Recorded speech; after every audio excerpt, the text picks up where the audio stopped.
उत्तर प्रदेश में एसआईआर के बाद चुनाव आयोग ने अपनी नई लिस्ट जारी कर दी। बहुत गहन समीक्षा के बाद मैं इस नतीजे पर पहुंचा कि अब योगी जी को इस्तीफा दे देना चाहिए, क्योंकि उत्तर प्रदेश में जो सरकार चल रही है वो असंवैधानिक और नकली वोटर्स के आधार पर बनी हुई सरकार है।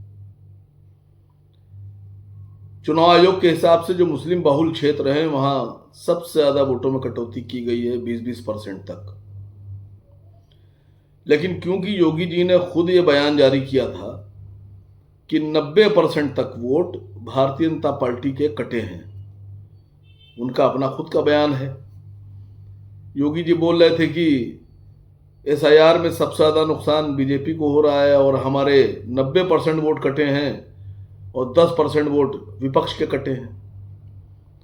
तो अगर अब इस हिसाब से देखा जाए तो 90% वोट के हिसाब से 2,89,00,000 वोटों में लगभग 2,61,00,000 वोट बीजेपी के कटे हैं। मेरे हिसाब से नहीं, योगी के हिसाब से।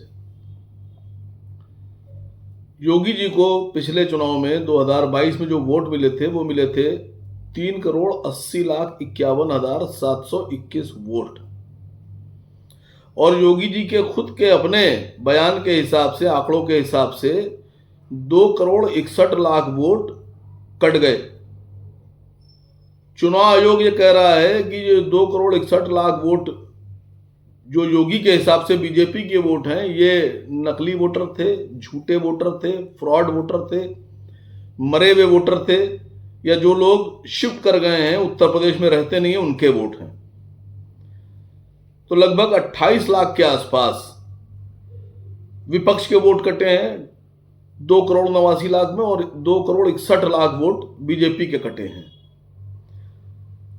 तो 3,80,51,721 वोट में अगर 2,61,00,000 वोट नकली वोटर चुनाव आयोग के हिसाब से अगर हटा दिए जाएं तो भारतीय जनता पार्टी के खाते में आ रहे हैं 1,19,51,721 वोट।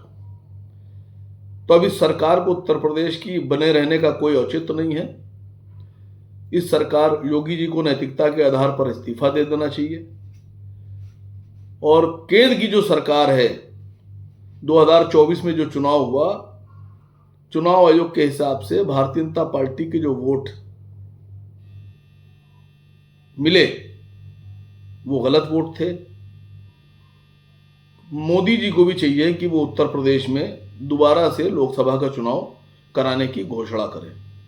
ये मैं नहीं कह रहा, ये भारतीय जनता पार्टी के शीर्ष नेता माननीय मुख्यमंत्री योगी जी के कथन अनुसार मैंने ये बात कही है, और इस पर उनको अमल करना चाहिए।